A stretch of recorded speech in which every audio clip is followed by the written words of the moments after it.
Olá, gente, sejam muito bem-vindos a mais uma aula da nossa EBD e nós estamos aí estudando o livro de Apocalipse. Nós vamos continuar hoje falando sobre este livro maravilhoso. Eu tenho a certeza de que Deus vai abençoar a sua vida, que Deus vai estar aí trazendo algo novo para você. E diante de todos os fatos que nós já conhecemos dentro do livro de Apocalipse, eu tenho a certeza de que Deus ele sempre vai trazer algo novo, uma novidade, para que você possa crescer na palavra de Deus. Nós ficamos aí 2 domingos sem estar tendo a aula da EBD, né? Um foi o Dia dos Pais e o domingo passado nós tivemos um problema de cunho elétrico aqui em casa e nós não pudemos estar fazendo a EBD, mas nós já estamos voltando aí então para continuar com esse livro maravilhoso, com esse livro que é abençoador. E antes de nós começarmos então este livro, eu quero pedir para que você pegue a sua Bíblia, como eu estou pegando aqui, ó, pegando a Bíblia, pegue a sua Bíblia, e eu quero que você abra no livro de Ezequiel. Abra lá no livro de Ezequiel, capítulo 39, Ezequiel 39. Nós vamos ler apenas 2 versículos da palavra de Deus e esses versículos serão base para o tema de hoje. Ezequiel 39, versículos 17 e 18, tá bom? Enquanto você está pegando a Bíblia, enquanto você está pegando o seu caderno, as suas anotações, nós estamos indo para a parte final deste estudo do livro de Apocalipse, que eu tenho certeza que é um livro muito abençoado. E logo em seguida, depois do livro de estudo do Apocalipse, nós vamos continuar fazendo outros estudos, outros devocionais que com certeza estarão abençoando a sua vida em todo o tempo, tá bom? Lembrando também que aqui embaixo, na descrição deste vídeo, você vai encontrar um formulário. Se você tiver dúvidas, por gentileza, entre em contato conosco para que nós possamos estar respondendo as suas dúvidas, tá bom? Você pode responder também, se você quiser agora, tirar a dúvida agora, entre no chat. Eu tenho certeza de que Deus vai nos ajudar a tirar a sua dúvida e direcionar você em tudo aquilo que você necessita saber dentro deste livro abençoado. Tá bom? Ezequiel capítulo 39, versículo 17 diz: Tu, pois, ó filho do homem, assim diz o Senhor Deus, dize às aves de toda espécie e a todos os animais do campo: Ajuntai-vos e vinde, ajuntai-vos de toda parte para o meu sacrifício que eu oferecerei por vós, sacrifício grande nos montes de Israel, e comereis carne e bebereis sangue. Comereis a carne dos poderosos e bebereis o sangue dos príncipes da terra, dos carneiros, dos cordeiros, dos bodes, dos novilhos, todos engordados em Baçã. E este é o trecho que nós vamos estar falando sobre o grande sacrifício do Senhor. E antes de nós entrarmos dentro desse assunto e continuarmos o estudo de Apocalipse, nós vamos orar, tá bom? Vamos orar? Pai, nós queremos te agradecer neste dia, neste momento, que o Senhor nos ajude, nos dê direção a tudo aquilo que nós necessitamos para continuar a aprender mais o Senhor. Nos dê direção e sabedoria e que a tua palavra venha falar ao nosso coração. Nós te louvamos em nome de Jesus. Amém? Queridos, então vamos lá. Aqui nós vamos falar hoje nós vamos falar sobre a ceia de Deus. E nós lemos aqui Ezequiel 39, versículo 17 e 18. E nós vamos ler agora também, eu quero que você abra aí, Apocalipse, capítulo 19. Então vamos lá, Judas, Apocalipse, capítulo 19. Nós vamos ler o versículo 17 e 18. Apocalipse 19, versículos 17 e 18. Então vamos lá, diz assim, versículo 17, Apocalipse 19, versículos 17 e 18, tá bom? Então vamos lá. Então vi um anjo posto em pé no sol e clamou com grande voz, falando a todas as aves que voam por meio do céu: Vinde, reuni-vos para a grande ceia de Deus, para que comais carnes de reis, carnes de comandantes, carnes de poderosos, carnes de cavalos e de cavaleiros, carnes de todos, quer livres, quer escravos, tantos pequenos como grandes. E vi a besta e os reis da terra com o seu exército congregados para pelejarem contra aquele que estava montado no cavalo e contra o seu exército. Então aqui nós temos algo muito interessante dentro da palavra de Deus que fala bastante sobre o que são aves de rapina. Né? Aves de rapina, elas estavam em extinção em Israel. Então, olha só que coisa interessante. Hoje em dia, essas aves de rapinas já estão aí se multiplicando de forma grandiosa. Né? E são convocadas essas aves de rapina junto com os anjos para participarem da ceia do Senhor. Mas para que e o porquê aves de rapina? Se você não sabe, aves de rapina é aquelas que vêm para fazer a limpeza da terra. Eles pegam carne, eles pegam os animais, aquilo que está disponível para que eles possam se alimentar. Então, o que acontece? Essas aves, esses anjos que vão estar sendo convocados aí neste dia da grande ceia do Senhor, eles vêm para fazer a limpeza da terra e devorando o grande sacrifício oferecido por Deus. Ezequiel 39, 9 e 10, ele fala de algo muito interessante. Os habitantes das cidades de Israel sairão e queimarão de todas as armas. Os escudos e paveses, os arcos, as flechas, os bastões de mão e as lanças. Farão fogo com tudo isso por 7 anos. Não trarão lenha do campo, nem o cortarão dos bosques. Mas com as armas acenderão fogo, saquearão os que saquearam e despojarão os que os despojarem, diz o Senhor. Eu já falei sobre isso, já tinha comentado, que um dos grandes materiais que existe na Terra é um material chamado lignostone, que é uma invenção holandesa, mais forte que o aço, mais elástico do que molas, né, de aço, e que arde melhor no carvão. Ele consegue manter a brasa por muito mais tempo, mais do que o carvão. Então, olha só que coisa interessante. É exatamente isso que nós estamos entendendo, ou vamos entender, da ceia de Deus com relação às perseguições, às tribulações e tudo aquilo que vai acontecer nos últimos dias. Então, olha só, os ingleses como raio de rodas nos carros de carga e os russos como material de guerra serão aqueles que estarão se apoderando desse material.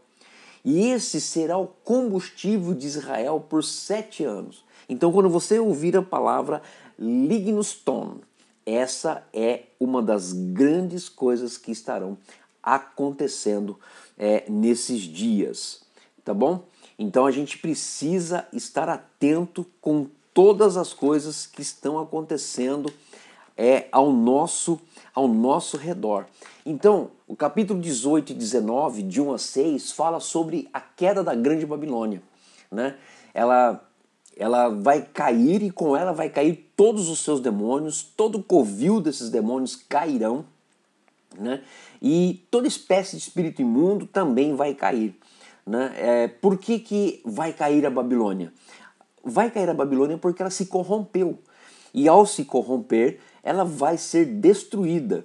Né? E, lógico, enquanto ela não é destruída, com certeza o que acontece é que vai estar trazendo para o mundo ou para as pessoas que adoram a Babilônia, eles vão trazer imoralidade, eles vão trazer luxúria, né? E vão fazer com que a sedução aumente muito mais, enganando muito mais homens. Agora, deixa eu afirmar algo aqui muito importante. Nós vemos aí que no mundo está ocorrendo algo muito interessante. Ou seja, esse desespero, esse despertamento para a luxúria, para a parte sexual, independente de qual é o sexo, macho, fêmea, fêmea com fêmea, macho com macho, isso está desvairado, a luxúria está tomando conta. Então a gente vê que algumas situações já estão acontecendo. Né? E essa sedução da Babilônia, ela se tornou tão maligna que afetou principalmente líderes políticos. Então aqui eu quero passar para você e pensar algo aqui muito interessante. Tudo vai começar na política, nos líderes políticos.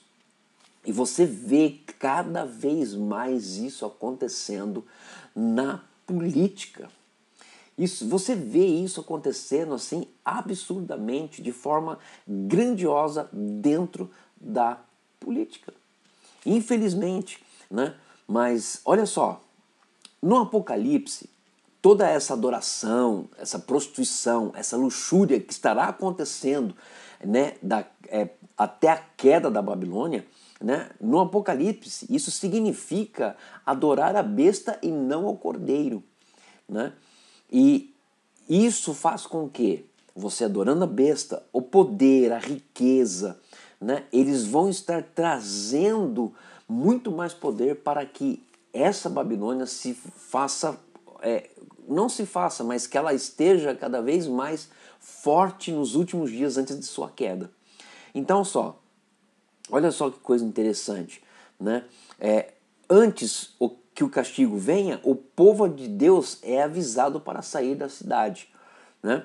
Provavelmente se esconderão nas cavernas de Petra, na Jordânia, onde é um abrigo para 250 mil pessoas.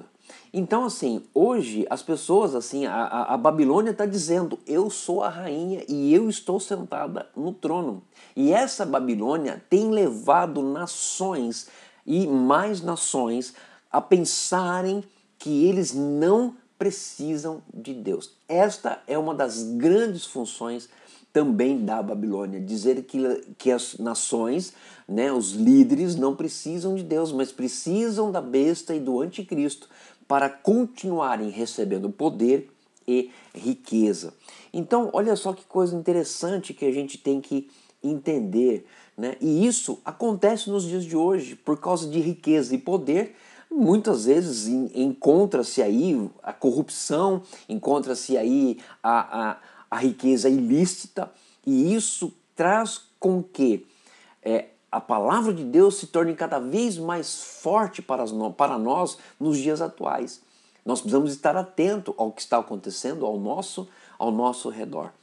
A última palavra será a palavra de Deus. Você pode ter certeza disso. Por quê? Porque é Deus que vai julgar essa Babilônia. Você pode ter certeza disso, né? Então vamos lá. A Babilônia é arrogante? Sim, vai ser julgada pela arrogância. Ela tem todas as partes de destruição? Sim, vai ser julgada. E olha só, e não vai ser só em um flagelo. Não vai ser somente por causa da morte, dos prantos, de fome, mas ela será consumida e destruída por Deus. Então, olha só, vamos lembra que eu falei que vão surgir 10, vou até colocar aqui 10. Lembra que eu disse isso, que vão surgir 10?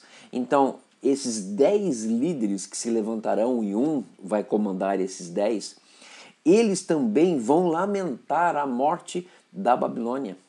Por quê? Porque eles estavam tão presos e estão tão presos a propósitos satânicos que eles não estão vendo o agir de Deus e o mover de Deus para a consumação de todas as coisas. Então, olha só, esse é o problema, esse é o grande problema satânico da besta. É exatamente isso, fazer com que esses líderes, esses 10 líderes, continuem sendo enganados constantemente para que eles fiquem presos a esses propósitos satânicos. E se nós não orarmos e se nós não nos colocarmos diante do Senhor e pedir misericórdia, isso vai acontecer nos dias finais. Né? É uma pedra que será tirada no mar, que simboliza a derrota da Babilônia.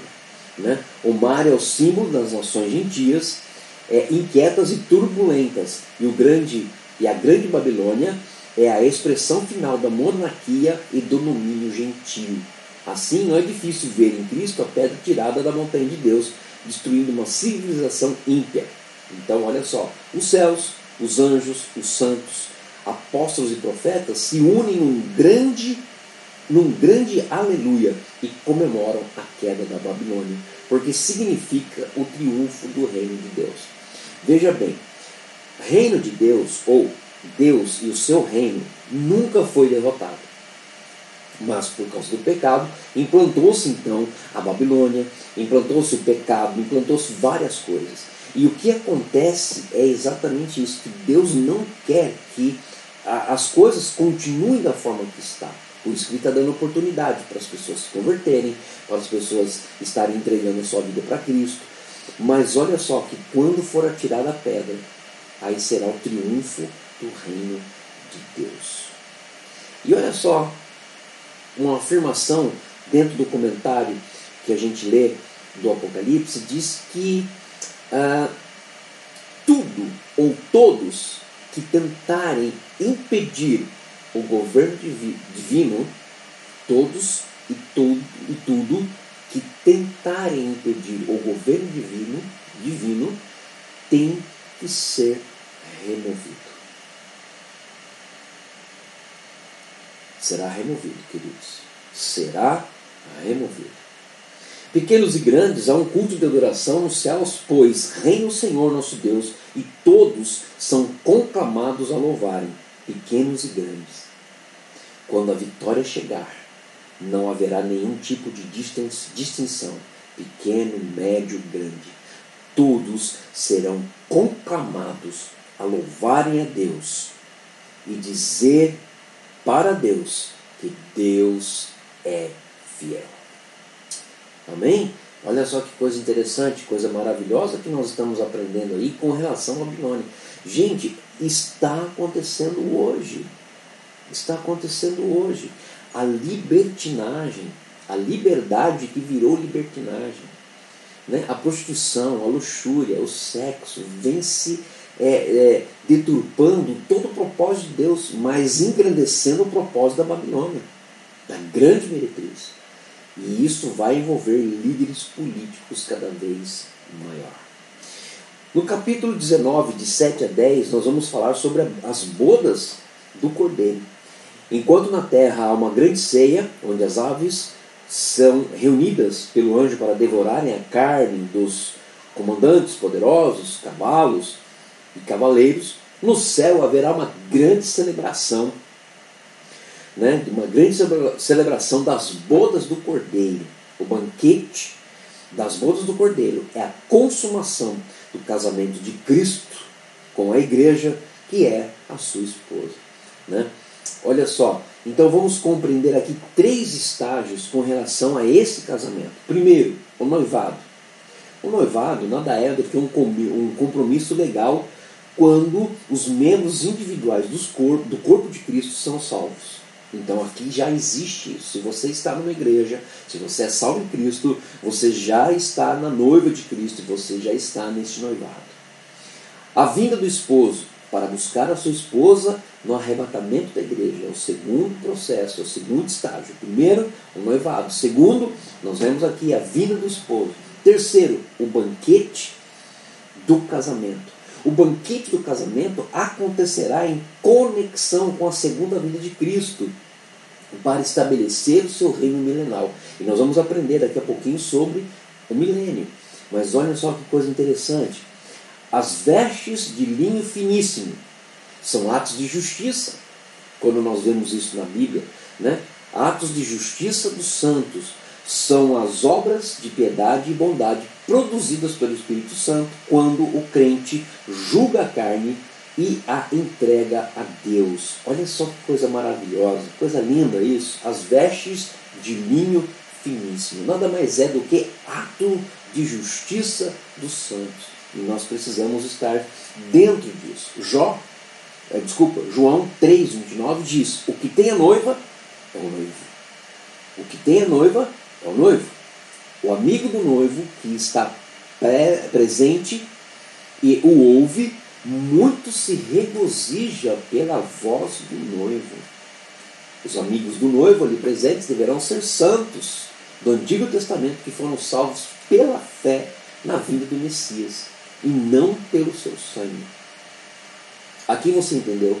Então olha só, como fica as pessoas que morreram antes de Cristo? Aqui está explicando, né? Elas serão salvos pela fé, né?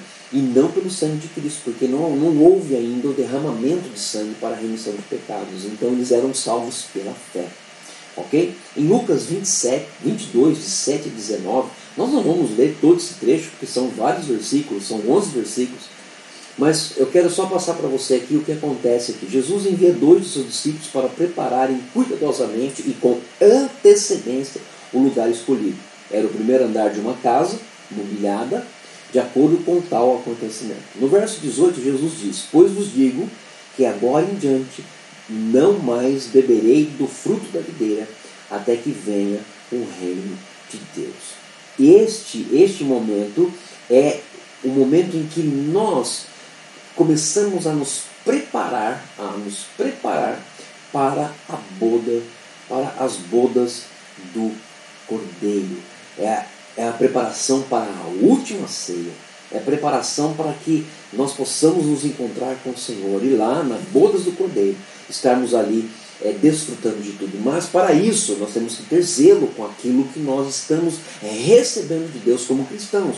Nós estamos recebendo o Espírito, nós recebemos o Espírito, nós manifestamos o Espírito, nós vivemos como cristão. E isso é um zelo. Nós temos que ter zelo por aquilo que nós estamos fazendo diante da palavra de Deus, né? E olha só que coisa maravilhosa. Na última ceia nós adoramos a Deus, porque João se ajoelha diante do anjo e ele diz: não faças isso, pois sou conservo teu e dos teus irmãos. Esse momento aqui, João não reconheceu como servo, mas supôs que fosse um ser divino, um algo divino, né? O Espírito de Jesus e o Espírito da profecia, né? Olha só, o Espírito de Jesus e o Espírito da profecia. Todos os ensinamentos de Jesus têm caráter profético. Pouquíssimo do que Jesus disse foi entendido pelo povo do seu tempo. Quase sempre ele falava tendo em mente o futuro. Foi por causa da alegria que ele estava proposta que ele suportou a cruz. Gente, isso é maravilhoso, isso é grandioso para mim e para você. Eu acho que é uma das grandes coisas que nós temos que buscar, é entendimento de tudo aquilo que Jesus deixou para nós em sua palavra, na palavra de Deus. E quando eu começo a buscar entendimento, eu começo a ter zelo, e esse zelo me traz grandes benefícios para a minha vida. Ok? Então, Apocalipse 19, de 11 a 16, vai falar sobre a segunda vinda ou a volta do Senhor, né? É a segunda vez, é a segunda volta de Cristo à Terra, né? Para permanecer e reinar, né? Olha só, Atos 1:11. Esse Jesus, que dentre vós foi assunto ao céu, assim virá do modo como o vistes subir. Talvez você já deve ter ouvido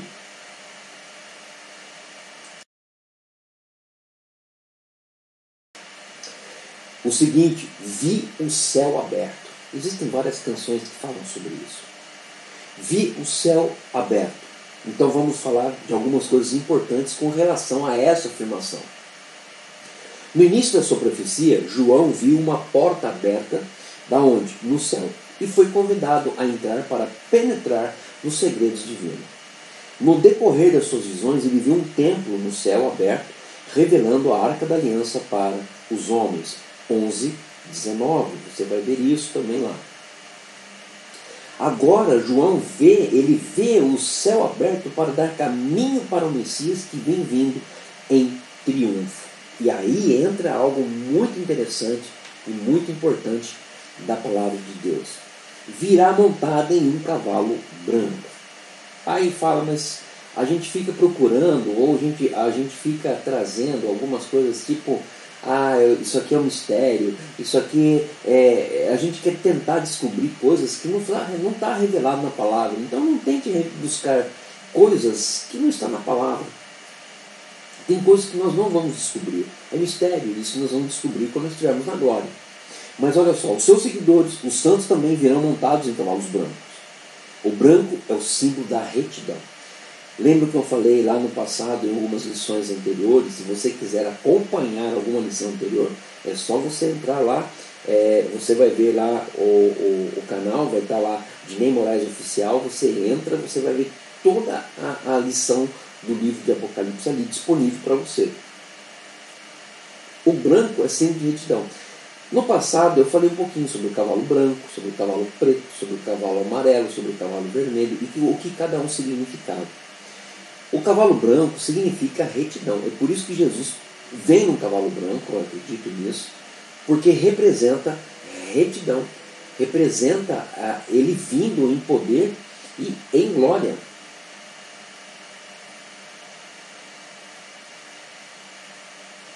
Em todo o tempo. Então, olha só, fiel e verdadeiro.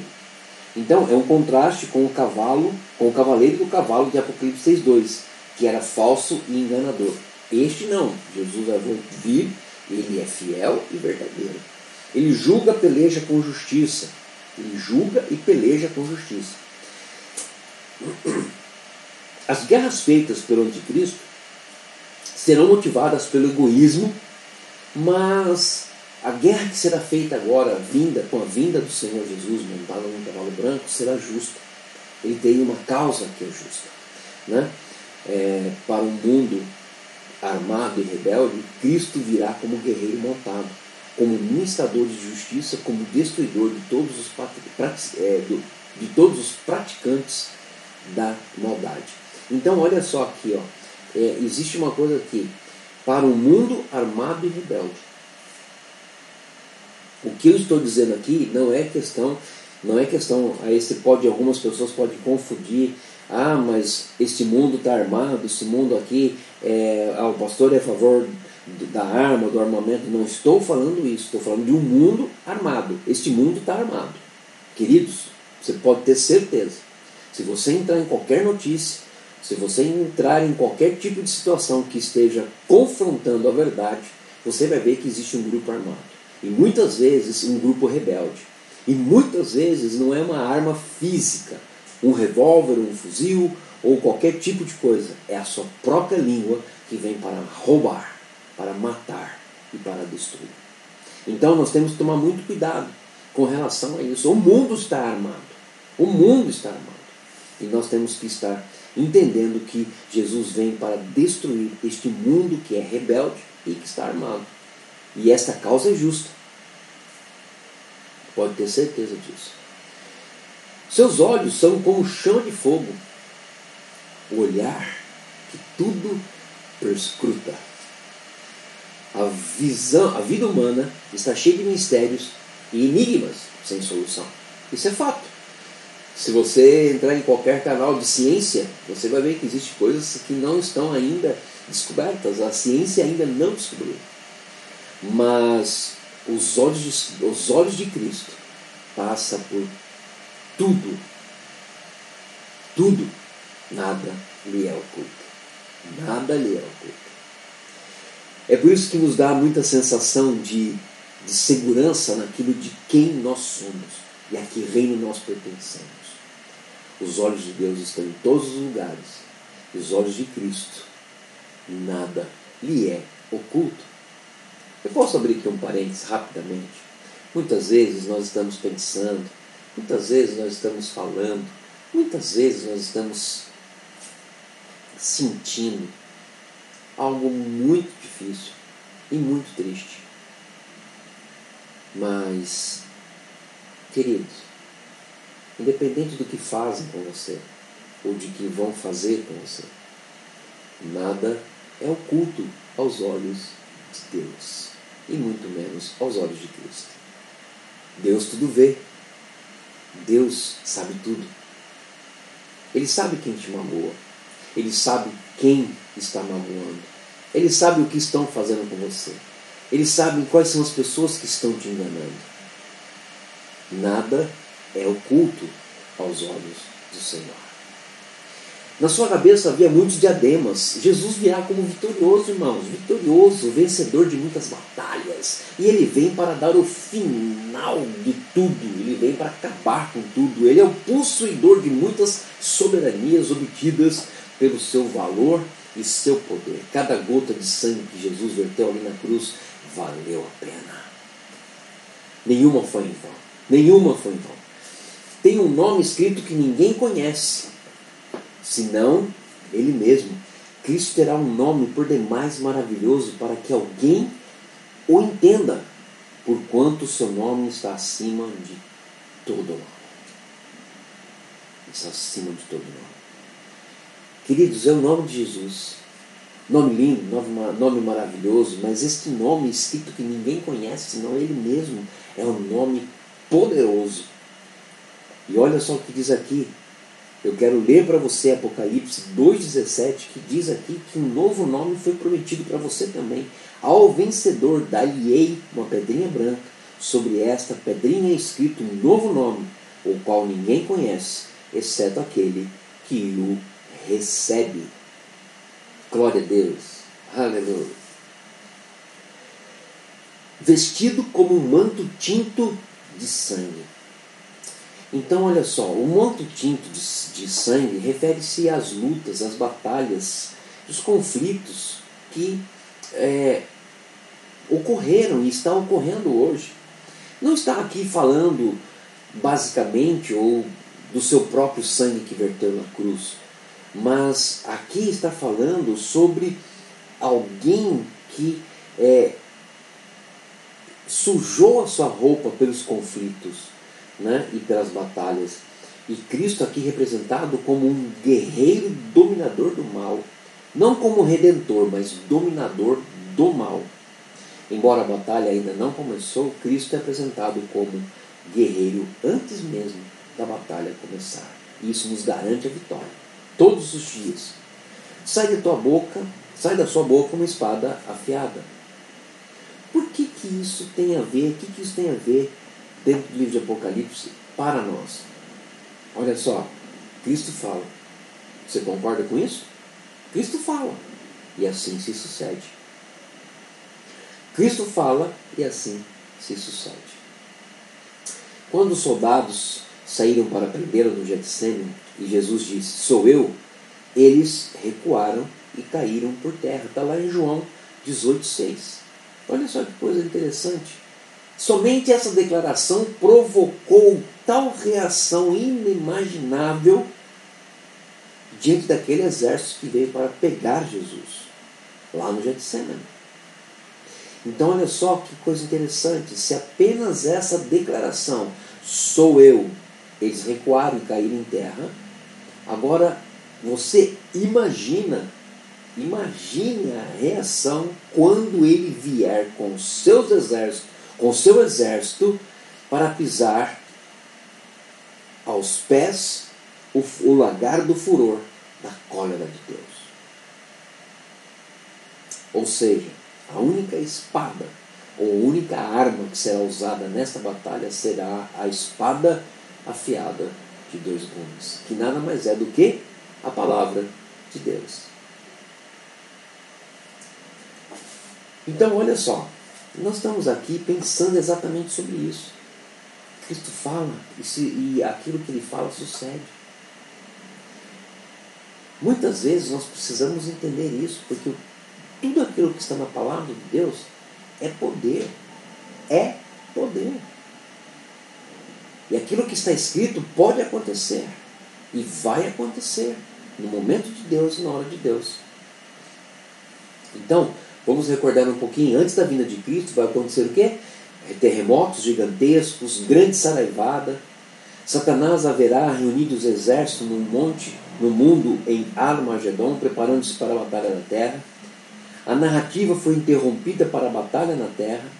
A narrativa foi interrompida para narrar a destruição da grande cidade e as bodas do Cordeiro, mas agora tem prosseguimento. Não só apenas parou, mas além de parar, agora começa a continuar, a dar prosseguimento. O ponto de vista do céu e da terra agora é o mesmo, porque os santos que se encontravam no céu agora retornam juntamente com Cristo para governar a terra. Olha que coisa linda. Então, como vai dar sequência? Nós paramos, você vê isso na Bíblia, né? Que ela vem, ela para uma narrativa, fala um pouquinho sobre o que nós acabamos de falar agora e depois volta a narrativa de novo. E a narrativa agora é Armagedon. Gente, Armagedon é algo muito interessante para a nossa vida e nós temos que entender sobre esta batalha. Os reis da terra estarão se reunindo para tomar todos os despojos de Israel. Mas Satanás tem em mente impedir o estabelecimento do reinado de Cristo e dos santos. Então, olha só o que vai acontecer nessa batalha. Israel será usada como isca de Satanás para atrair as nações. Olha só que coisa interessante.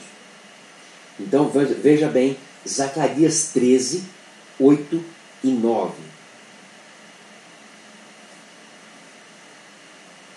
Diz assim: em toda a terra, diz o Senhor, 2/3 delas serão eliminados e perecerão, mas a terceira parte restaurará nela. Farei passar a terceira parte restará nela.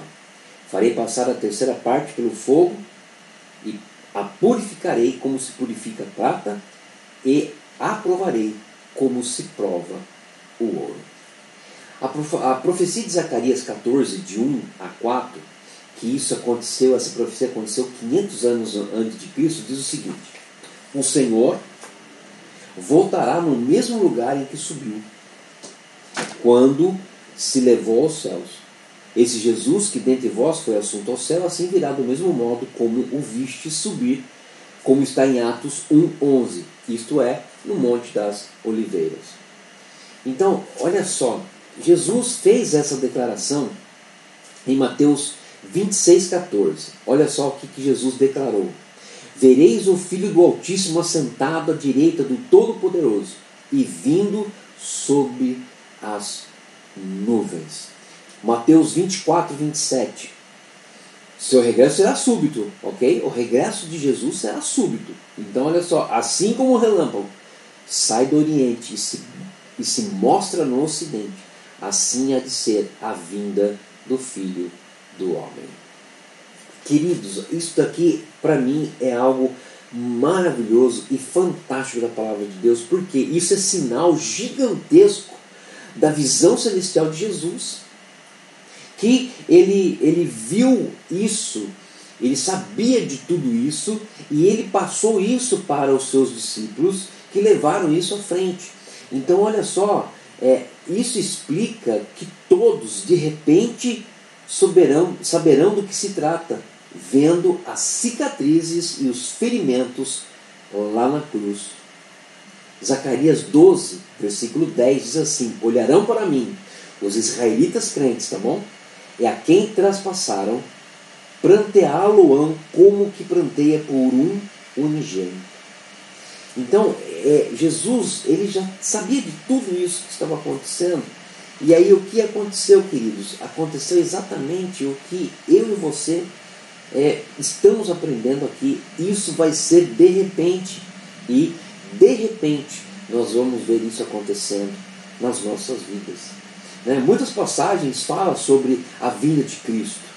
Olha só aqui, Apocalipse 19, versículo 14, nós lemos: vem com as nuvens do céu. As nuvens são as miríades dos santos que vêm com Jesus. João fala do traje dos santos quando voltarem com Cristo. Olha só, Apocalipse 19, 14 agora diz assim: e seguiram-no os exércitos que há no céu, montando cavalos brancos, com vestiduras de linho finíssimo, branco e puro.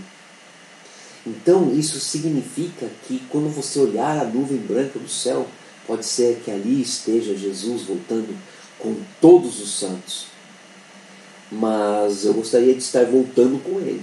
Eu não gostaria de estar aqui não, porque eu sei que depois, quando vier a parte do milênio, isso será assustador para os que estarão aqui na terra. Mas eu quero dizer para você algo muito interessante, muito importante nesse momento, Quando você olha para uma nuvem branca, você pode dizer assim, lá no céu, olhando para ela, dizer assim: Jesus está voltando, é hoje, é agora, é neste momento. O que eu tenho que fazer? Estar preparado. Isso você precisa estar preparado.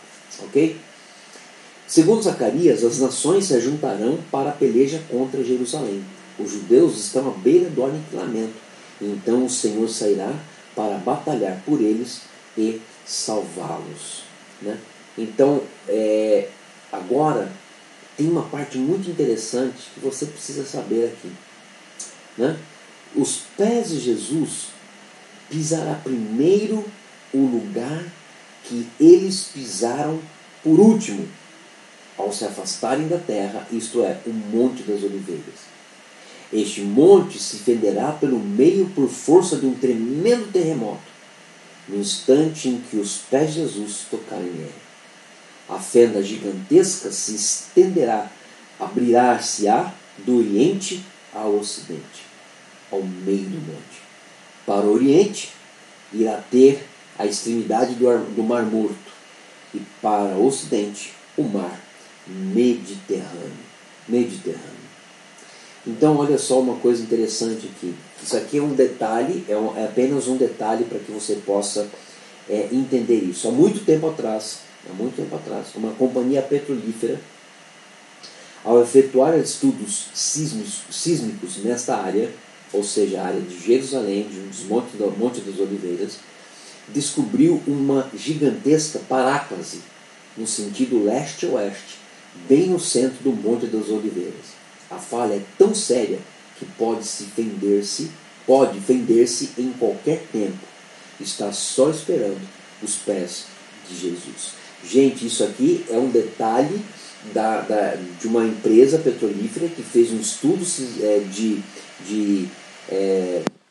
geografia, vamos dizer assim, esqueci o nome do estudo que é isso, que faz essas medições, e encontrou ali uma gigantesca paráclase, ou seja, uma fenda que já existe ali de leste a oeste e que está pronta para se romper. Só que tem um detalhe, só vai se romper no momento em que Jesus colocar o seu pé nos montes das oliveiras.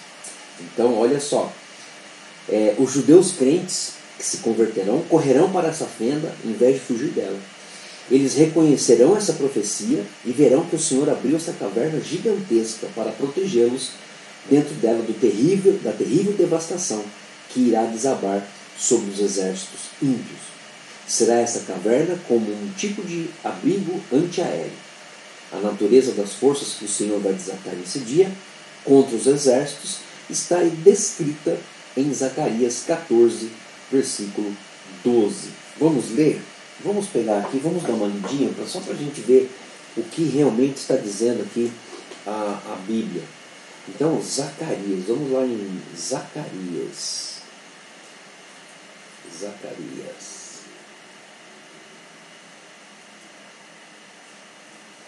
Vamos achar aqui Zacarias. O meu subiu da Bíblia, irmão. O meu sumiu da Bíblia aqui, mas nós vamos achar. Vamos achar Zacarias. Vamos lá. Zacarias capítulo 14. Vamos ver aqui, versículo 12. Então, olha só. Essa será a praga com que o Senhor ferirá a todos os povos que guerrearem contra Jerusalém. A sua carne se apodrecerá, estando eles de pé. Apodrecer-se-lhes-ão os olhos nas suas órbitas, e lhes apodrecerá a língua na boca. Jesus Cristo, Senhor Jesus, nos livre deste momento. Né? Então, olha só, vai ferir todas as nações que estarão vindo guerrear contra Jerusalém. Gente, não tem o que fazer. Jerusalém é a menina dos olhos de Deus. Israel é a menina dos olhos de Deus. Então, todos aqueles que tocar, todos aqueles que vai estar ali guerreando contra ela, terão ali os seus olhos dentro da sua órbita apodrecidos e a sua língua na boca apodrecida. É sério isso, gente. Mas você percebe que tudo que a Bíblia nos ensina, tudo que a Bíblia nos mostra, a ciência, ou até mesmo a pesquisa, ou até mesmo algum tipo de evento que alguma companhia, como foi a companhia petrolífera aqui, né, que foi estudar os abalos sísmicos naquela área, descobriu essa fenda gigantesca, essa paráclase. Então, gente, nós temos que estar atentos a tudo aquilo que está acontecendo nos dias atuais. E isso aqui, essa companhia que efetuou esse estudo sísmico, já foi há muito tempo, há mais de 30 anos, 35 anos que foi descoberta essa fenda. Né? Então nós temos que ficar atentos aí. Apocalipse 19, 20 diz o seguinte: destino da besta e do falso profeta. Então olha só, queridos, uma coisa interessante. Vai estar aqui unido a besta e o falso profeta para batalhar contra Deus. São pessoas perniciosas, unidas somente para a condenação. Queridos, já está acontecendo isso. Não de uma forma tão catastrófica como nós estamos vendo aqui, mas já está acontecendo isso. Já está acontecendo isso. E olha só que coisa interessante, tem pessoas se unindo para ir contra Deus. Tem pessoas no meio de toda essa situação que hoje ocorre, não só no Brasil, mas no mundo, existem pessoas se levantando contra Deus, para destruir princípios, valores, crenças, para acabar com o caráter do ser humano. Então, quem vai aprisionar a besta e o falso profeta? Você sabe? Eu sei. Jesus, o Filho de Deus, é Ele que vai aprisionar a besta e o falso profeta. E aqui nós começamos a entrar, então, ter uma breve introdução sobre o milênio. Então, olha só, com os olhos chama de fogo, flamejante com sua ira divina, Jesus vai vir e tomar a besta e o falso profeta e aprisionar. E eles não receberão permissão para morrer. Irmãos, mesmo com o seu poder miraculoso, não poderá livrá-los de serem lançados no lago de fogo vivos. Os dois não serão mortos, como foram aqueles que foram enganados por eles. Então eles não vão encontrar a morte e serão lançados no lago de fogo vivo. Olha só que coisa interessante, não sabemos, lógico, não sabemos quais são as implicações desse lago de fogo, nós não sabemos o que isso significa. Vai ser realmente um lago com fogo, com lavas, né, com lavas borbulhando. A gente não sabe. Pode ser que essa expressão, lago de fogo, pode ser uma figura de linguagem dentro daquilo que nós estamos falando, mas pode ser muito mais terrível do que você pensa. Pode ser muito mais terrível, né? Então Jesus foi um pregador do fogo do inferno, né? Então ele foi para avisar as pessoas que tinham ido para lá sem eles conhecerem a Cristo, né? Para ele, o castigo eterno era uma realidade terrível e não tinha prazer algum na miséria eterna dos pecadores. Morreu na cruz para que os homens não perecessem, mas tivessem a vida eterna.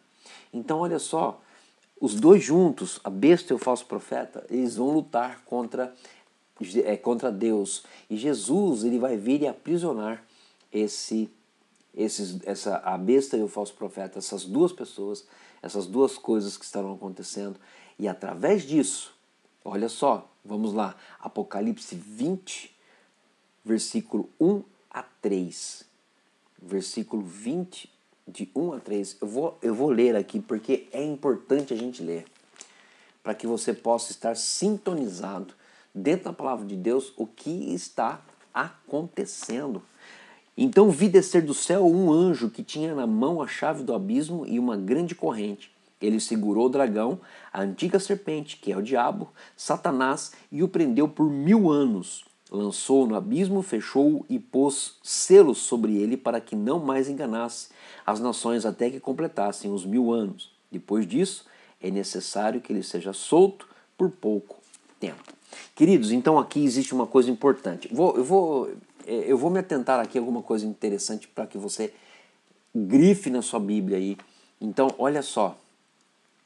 Então aqui segurou o dragão, a antiga serpente, que é o diabo e Satanás, prendeu por 1000 anos, lançou-o no abismo, fechou-o e pôs selo sobre ele. Então, quando foi fechado o abismo, foi colocado um selo ali, né? Por que colocou esse selo? Esse selo é para dizer, para que ninguém seja enganado, para que não seja enganado, ninguém seja enganado, né? Para que não mais enganasse as nações, não poderia ter mais engano. Aquele selo impedia que o engano estivesse fluindo livremente pelas nações, até completar 1000 anos. E aí, grife na Bíblia é o seguinte: é necessário que ele seja solto por pouco tempo. Aqui diz, é necessário que seja solto pouco tempo. Ou seja, vai ficar preso por 1000 anos e depois ele será solto para a sua derrota final. Por enquanto, Satanás não será ainda lançado no lago de fogo. Nessa parte que nós vemos ainda não será, ele será preso, tá bom? E aí o que vai ser o que vai trazer para as nações? Ele será impedido de continuar enganando as nações, né? E aí o que vai acontecer? Olha só, né? Seguir-se-ão então 1000 anos de governo perfeito. Então, quando o diabo e Satanás forem presos ali naquele momento, selado por 1000 anos, durante 1000 anos vai haver um governo perfeito, né? Então, olha só que coisa interessante. Depois disso é necessário que ele seja solto por pouco tempo. Os 1000 anos no abismo não produzirá em Satanás nenhuma mudança em seu caráter. Uma vez liberto, provará ser o mesmo antigo diabo. Queridos, não adianta. Aprisionou, vai aprisionar, vai ficar e não vai recuperar, não vai ter jeito de recuperar. Satanás não vai mudar, o caráter dele vai continuar da mesma forma. Então, o que acontecerá? Durante o milênio, por ter um governo perfeito, as pessoas vão estar se dobrando ao governo de Cristo, né? Mas mesmo se dobrando ao governo de Cristo, né? Eles ainda permanecerão inimigos de Deus, né? Induzidos pelo diabo, responderão prontamente ao seu apelo, provando que a sua obediência a Cristo era fingida. Então, olha só, que coisa interessante. Quando uma pessoa é dominada por Satanás, ou quando uma pessoa é dominada por alguma situação, se ela não houver uma mudança radical em sua vida, uma conversão genuína, eu vou dizer para você, vai ficar difícil essa pessoa continuar falando que serve a Cristo. Na verdade, ela está enganando, porque no seu coração ainda existe resquícios do caráter do diabo nela. Então, olha só. Mas enquanto estiver preso, o diabo e Satanás, quando eles estiverem presos, haverá paz na terra, juntamente com Cristo, né? Então, olha só, depois ele será lançado no novo lago de fogo para juntar-se aos seus iludidos e a trindade maligna estará reunida no inferno. Então, não é de se admirar que o inimigo ele tenta impedir as pessoas de lerem a Bíblia, que revela tudo isso. Quanto menos pessoas lerem a Bíblia, quanto menos pessoas lerem as Escrituras, mais iludidas elas estarão e mais serão iludidas pelo diabo, né? Então a gente precisa ficar atento, porque é uma estratégia do inimigo. Ele não quer que você leia a Bíblia e muito menos o livro de Apocalipse. Não estou dizendo que você não pode ler o livro de Apocalipse. Pode, mas você precisa ler o livro de Apocalipse tendo uma base para que você possa entender todas as coisas. Ele não quer que ele não quer que conheçam sua terrível derrota. Queridos, hoje eu vou dizer para você que existem pessoas que hoje estão induzindo outras a errarem, a pecarem e a cometerem os mesmos erros e as mesmas injustiças. E assim, as pessoas se dizem até interessantes, né? Elas se dizem até, olha, nós somos de Cristo, mas na verdade o seu coração ainda não houve conversão, o seu coração ainda é tendencioso para o mal. E existem pessoas que fazem com que essa situação apresentada se torne cada vez mais forte, mais enraizada nessa pessoa, para que os seus súditos possam ir aumentando. É essa a estratégia de Satanás, né? Então olha só, Apocalipse 20, de 4 a 5, fala da primeira ressurreição. A ressurreição aqui mencionada está em fase final. O último grupo dos santos da primeira ressurreição são os mártires da grande tribulação.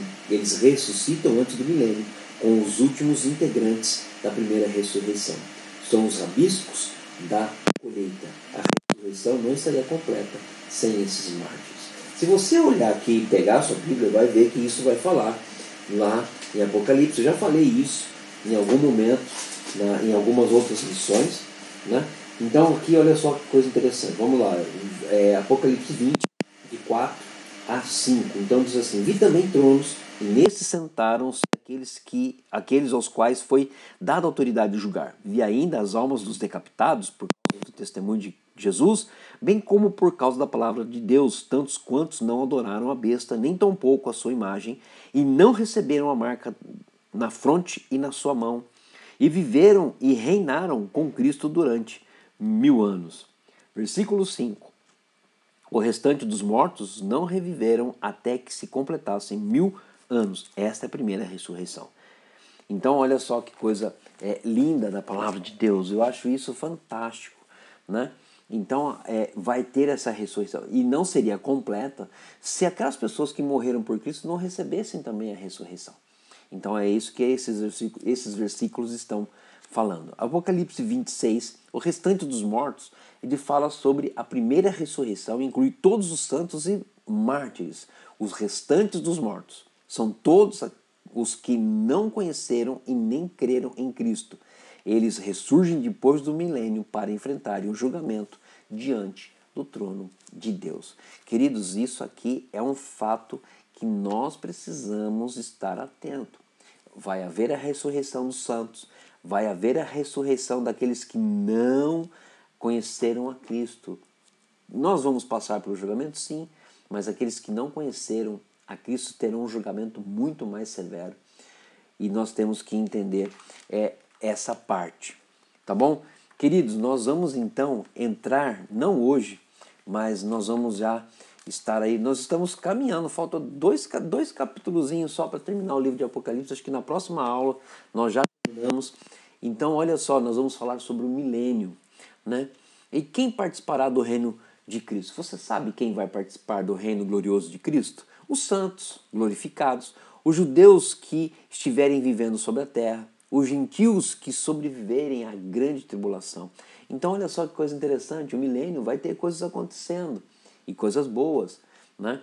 Mas eu espero encontrar com Cristo antes de tudo isso, espero que a igreja seja arrebatada antes do milênio, porque é um tempo que vai ter paz, mas também vai ter muita luta, muita batalha, e nós vamos ver que algumas coisas acontecerá no milênio, né? Algumas coisas interessantes vão acontecer no milênio, né? E uma das coisas que eu posso dizer para você aqui, no milênio, a vida será prolongada, né? Terá uma vida maior, um tempo maior de vida. Então, assim, mas antes de tudo isso, acreditamos que Jesus vem buscar a sua igreja para que nós possamos estar gozando da presença do Senhor em todo tempo, naquele momento maravilhoso, onde Cristo vai reinar, onde nós vamos estar reinando com Cristo em todo o tempo. Então hoje eu quero parar por aqui, na semana que vem a gente vai estar falando sobre essa área, essa parte do milênio. Nós vamos falar sobre o milênio, o que vai acontecer no milênio, né? Nós vamos falar sobre o julgamento do trono branco e nós vamos dar sequência aí e depois nós vamos para o capítulo 21 e 22 que fala sobre novo céu e nova terra, alguns sinais dos tempos do fim. Não vai dar para terminar na próxima aula, irmãos. Tem bastante coisa falando sobre o milênio e nós precisamos passar parte por parte e passar por cada parágrafo desse estudo precisa ser lido e nós precisamos debater e conversar com vocês aí. Eu tenho certeza que será de grande, mas de grande valia mesmo. Tá bom?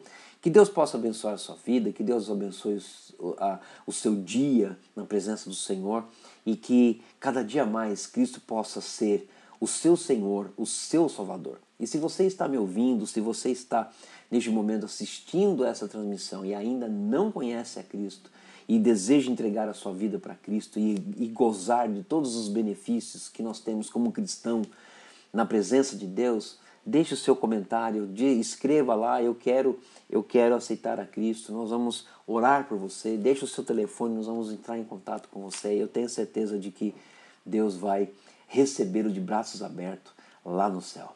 Tá bom? Que Deus possa abençoar a sua vida rica e poderosamente. Vamos orar. Feche seus olhos. Pai, nós glorificamos o Teu nome neste momento, te bendizemos, exaltamos o Senhor e temos a certeza de que o Senhor continuamente fará grandes coisas. Nos ajude, nos dê sabedoria para que nós possamos entender sobre a sua volta, a volta do Teu Filho amado Jesus para buscar a igreja do Senhor.